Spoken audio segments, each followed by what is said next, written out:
You're probably here because you want to know, how can I build a successful and profitable life coaching practice? I've gotcha.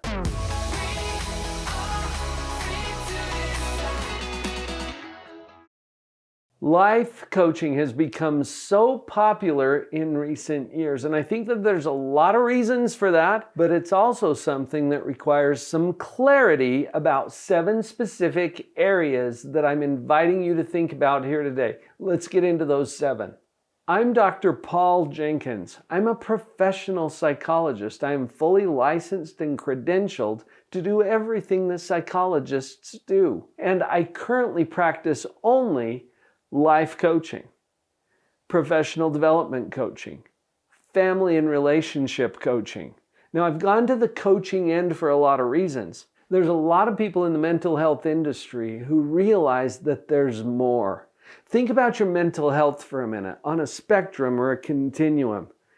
And clear over on the left end is the sick end. That's where we have diagnosis, pathology, treatment, all of those fun things are over here. And that's where I hung out for the first 15 years or so of my career. Well, what's on the other end of that spectrum? This is what gets me excited. And to understand that end of the spectrum, let's go to the middle first. That's health. You know, you'd think that health is the opposite of sick, right? But I'm just putting it in the middle, meaning not sick. Like with your physical health, you could be sick in bed with a fever, throwing up. There comes a time when you can get out of bed and you're not sick. But that doesn't mean you're truly fit, thriving, prospering. That's at this other end of the spectrum. And for me, as a professional psychologist, I can treat people on the sick end of the spectrum. I did it for about 15 years in my traditional psychotherapy practice. And as my clients got better and got out of bed where they no longer had an active diagnosis, the insurance companies all pulled the plugs and said, "Oh, thank you, we're done." I knew. And my clients knew that there's more to life than simply getting out of bed. The same principles that allow us to help people on this end of the spectrum can be applied to people on this end of the spectrum to create and live a life that you love. That's what lights me up. That's my why. What's your why? I also found as a professional that there is an underserved population right here in the middle. These folks are not sick enough to go sign up for therapy. And unfortunately, psychotherapy sounds a little like therapy for psychos. I think that's so unfortunate because the principles that we have learned in our clinical work can certainly be applied on this end of the spectrum, but we have to take away some of the taboos. That's what I love about coaching. So we're going to apply those principles to overcome whatever issues we all are dealing with, but our goal is to get as far that way as we can. What's your why? And how clear are you about your why? Hey, as we go through all 7 of these clarities, I want to give you a tool. So if you can open this on your computer while you're watching the video, just hit pause long enough to pull this up. drpauljenkins.com/practitioner quiz. What you're going to find there is a little assessment that covers all 7 of these clarities. And as we go through them, just give yourself a little rating. You'll see how it works once you open it up. drpauljenkins.com/practitioner quiz. And just follow along as we're doing the video. I think you're going to discover some things about yourself and where you are in this process. So mark the assessment as to where you are. How clear are you about your why? That's item number 1. Let's go to number 2. This is the who. Who do you serve? Now, if you're like a lot of helping professionals, you just want to help everybody, right? That's where I was for a long time. And honestly, I still struggle with that a little bit because I really want to help everybody. But if you want to help everybody, you don't have enough clarity to help the people that you can truly serve. So let's get clear about who our tribe is. Who can we serve the best? How clear are you about that? Who are they? What do they look like? Where do they live? What's their socioeconomic status? What's their gender? What's their age? Get clear about who it is that you can best serve. One of my recently certified positivity practitioners that came through our program serves nursing mothers specifically. Okay, that's not my tribe, that's her tribe. Do you see how specific that is? And these are not just moms, these are the ones who have little infants who are still nursing. Okay, so how clear can you get about who it is that you want to serve? I just share that with you as an example. How clear are you about your who? Now on the survey, that's item number 2. So go look at how clear you think you are about your who and mark that survey. We'll just walk through each of these. All right, let's go to number 3. What? Meaning, what is it that you have to offer? Do you have programs? Do you have models? Do you have a course? Do you have a coaching package? What is it that you have to offer? I want to call back to one of my podcast guests, Scott Halford, who talks and writes a lot about brain functioning. And he pointed out to me while he was on my mic that models are more powerful than ideas. I've kind of had a feeling for this as a professional psychologist, and through my career I've tried to develop visual models that help people actually see the concepts that we're talking about in our discussions. Models are more powerful than ideas. Can you take whatever it is that you're doing to help people and reduce it to something that can be visually represented in a model? I also have done a lot of coaching with speakers and influencers. And one of the common things that they have to offer, part of the what, is a book or a course. Do you have a book in you? Do you have a course? Now, think about wherever you are with that and go to the survey. The third item there has to do with clarity about your what. What do you have to offer? And how can you structure that for the clients? The who that we talked about in item number 2. And number 4 is one that trips people up a lot. How? How am I going to offer my services? How am I going to market what I do? For a lot of coaches that are starting out, this is the one that stops them. In fact, I had another guest on my podcast who said, it's the start that stops us. Can you relate to that? Because if you're thinking so hard about how you're going to do this and you haven't figured it out yet, it can be kind of paralyzing. I recently read a book by Dan Sullivan and Ben Hardy called Who, Not How. Think about that for a minute. Who, not how. The solution to any problem that you're facing right now in setting up your practice is a conversation away. There are people on the planet who have been there and done that, who know things that you don't know yet. And I love the way that Hardy and Sullivan said in that book, if you can retrain your mind to start thinking about who do I need to connect with rather than how can I do this, it's going to open up a lot of doors. One of my coaches has been Verl Workman, a brilliant trainer and speaker in the real estate industry.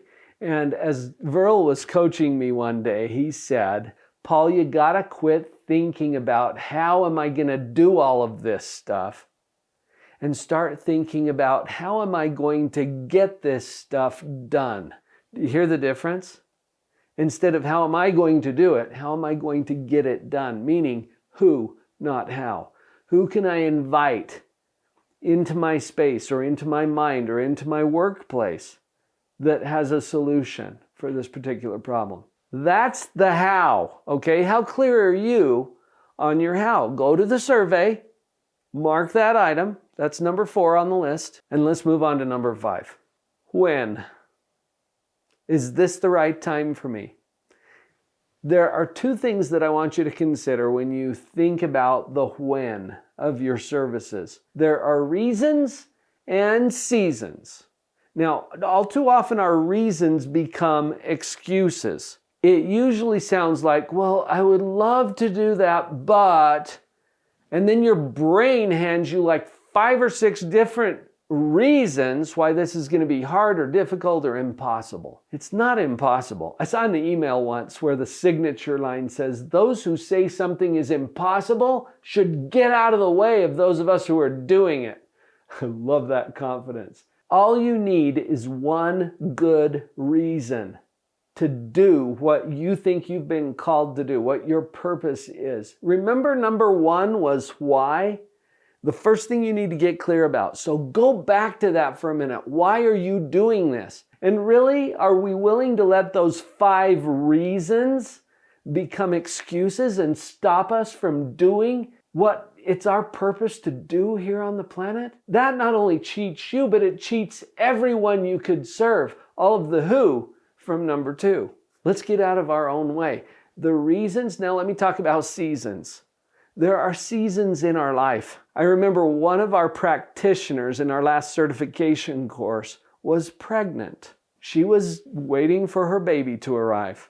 And she wanted to get this training and certification in before her baby came because she knew that she would be entering into a season of her life where she wouldn't be doing a lot of coaching. Now, she loves coaching.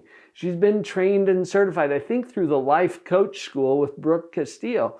This is part of what she wants to do with her life. And she's going through a season where she gets to pay a little more attention to her home life and her baby. Do you hear the difference I'm making here between reasons and seasons?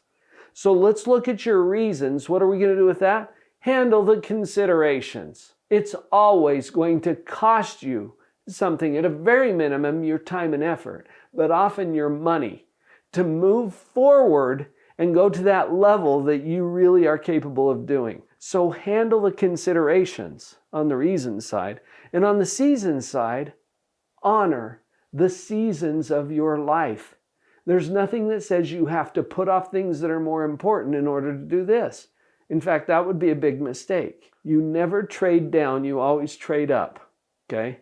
So if you're going to do something else besides what you feel called to do right now, and it's not because of an excuse, honor the seasons of your life and acknowledge that this, for me, right now in this season, is more important. Like our colleague that I told you about who is awaiting her baby. Okay, so go to the survey and mark your level of clarity on when. How clear are you about your when? Now let's go to number 6. This one's a little easier. It's where. But we can't ignore it. Where are you going to serve your clients? Most of the work that I do right now is virtual. I've got a Zoom office. I hold webinars. I do group coaching on a Zoom platform. That's where I serve most of my clients. Now, I still have a few who come into the office, and I reserve a few spots for my VIP clients where I actually get in the same space with them. I'll get on planes for these people. Where are you going to serve your clients? Just think that through. If you had to serve or coach or assist someone today, where would you do that? Go to the survey, mark your level of clarity about your where. Now I've got one more. I saved this one to last for a couple of reasons. It's probably the least interesting to talk about, but it's also one of the most important ones. There are ethics and limitations to what you can do. Now, I shared with you earlier, I'm a professional psychologist. I went to school to get my PhD in clinical psychology through an accredited university, and then I went through the arduous task of becoming licensed to provide psychological services. That's quite a process. I can't make you a psychologist. You have to go to school and get your license to do that. I can certify you and train you in models of positive psychology that you can use in your life coaching practice. And that's part of what I'm offering. Once you fill out that quiz, you'll see where you are in that process.